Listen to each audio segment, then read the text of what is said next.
Something I think about a lot is limits. What are the limits of different aspects of growing trees?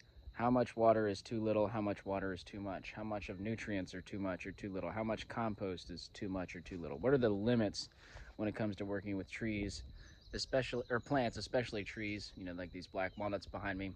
And I just woke up this morning. I'm coming out here to do some watering. I don't know if you guys can hear my cat Willow meowing. She wants me to come back inside and hang out, but I got to do a few chores first. Anyway, before I go down and water, I just want to touch on an example of extremes with trees here. Now I'll try to insert some clips because I've been taking, short little snippets over the past few weeks of these two crates. They have black walnuts in them, and I don't know how easy you can tell on the video, this is really fresh, new growth leaves. They're not of full size yet. They're literally brand new. These leaves have popped out within the last week or so, and you can see the remnants of some dead leaves going on.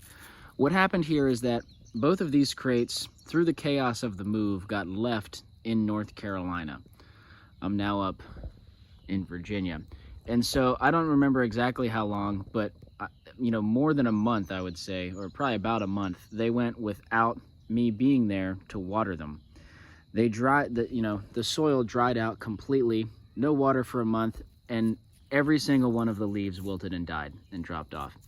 And I thought that these trees were possibly completely dead, but I could see that the wood was still green, and I saw what looked like little dormant buds, and so I brought these beds back on one of my trips, brought them here, got them fully rehydrated. I soaked the soil, and then I began watering them almost every day. Now it's about every other day. They don't need it every day now that the soil has kind of rehydrated some.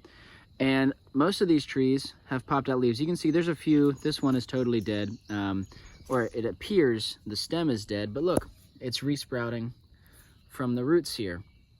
And so it just goes to show, especially when we're talking about native trees, they can go through some pretty extreme conditions and bounce back. Now, is this optimal? No, this is a very stressful treatment for the tree, but they survived.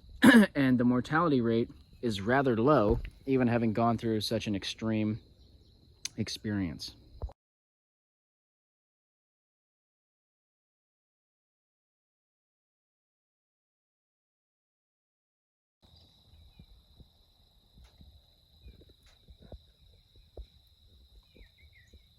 Similar deal with some of these trees and pots. Most of these got left in North Carolina, and you can see where this stem had totally died.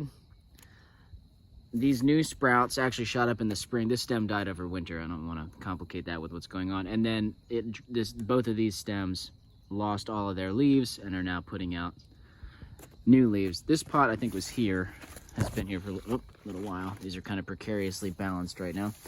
Let's see. This red maple has not come back. I think this one is probably totally died to not being hydrated. You can see new growth on this walnut here. So just goes to show, I water a lot here in the nursery because I'm trying to push growth. I'm trying to have, the healthiest trees possible, but the limits are way, way, way in the other direction. New growth always looks so glorious. It's so green and so free of any blemishes. Well, I guess there's a little bit of issue going on right here, but for the most part, you get what I mean. There's no spots, right? There's no insect damage and whatnot. And I guess I should also say, I've never run this exact experiment before. To me, these trees look like they're going to be just fine. But, I would like to reserve judgment a little bit until the end of the season when I'm able to pull these trees out, examine the roots, and then transplant them and see how they do. My guess is that they will be just fine, but it is, in some ways, still early. Anyway, Willow's still meowing a whole lot. She can hear me from the window of the house right there. So I'm gonna go get my watering done so I can go back in and spend some time with her. And those are some thoughts on watering for today. Catch you guys in the next one.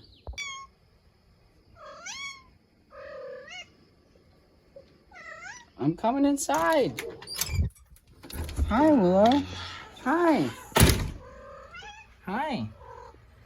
Yeah. Every time I think I'm done making one of these videos, almost without a doubt, I will find something else that I want to add on, more things that I want to say and talk about. And so I'm going to talk about 2 beds of American persimmon seedlings, first-year seedlings here. They're growing in air pruning beds of the exact same size, pretty much the same soil mix and the same genetics, but they're expressing slightly differently. This is the second bed. And what I mean, really the only thing that I changed is the spacing, the total amount of seed in each bed. So this bed got a denser amount of seed planted in. So there's smaller spaces between the seed and overall more seed in the bed compared to this bed here. And I don't know how well it is picking up on the video, but this bed with the fewer seeds, the trees are not only much taller, the stems are much thicker, and the leaves are bigger. Now this is probably the biggest persimmon in this bed, but even some of these smaller ones, you know, they're still very large compared to, and vigorously putting out new growth compared to this bed over here. I'll try to give you an example by using my hand. You can kind of see this stem is smaller. All of the leaves on these trees are smaller compared to the other bed. And this is just a good example to talk about how much resources do trees actually need. All of these trees are alive.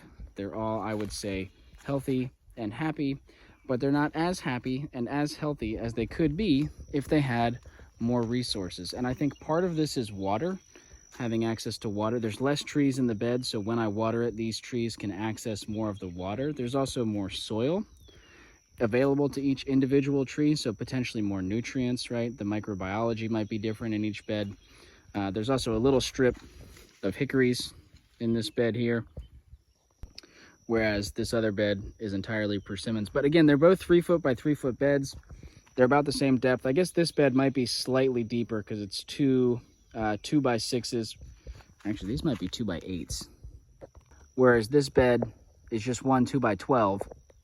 So there are some small differences, right? If this has, you know, a small amount, like 1 inch, but 1 inch by 3 foot by 3 foot, that is going to add more total soil volume compared to those trees over there. So it's not an exact comparison. And I say the soil is the same.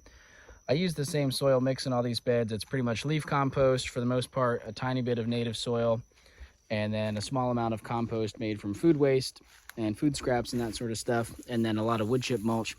But, you know, every mix is those ingredients in roughly the same amount, but there may be some small differences. I don't homogenize all my mixes to be exactly the same, but, you know, they're reasonably the same. But in both situations, this bed and that bed, the trees are all doing very well, in my opinion. I'm very happy with both beds. These trees are just smaller, right? So the trees can exist and grow in a wide range of conditions, but those conditions are going to change how the trees grow. So if you really want more trees, space them tighter together. If you really want bigger trees in the first year, give them more resources, right? You know,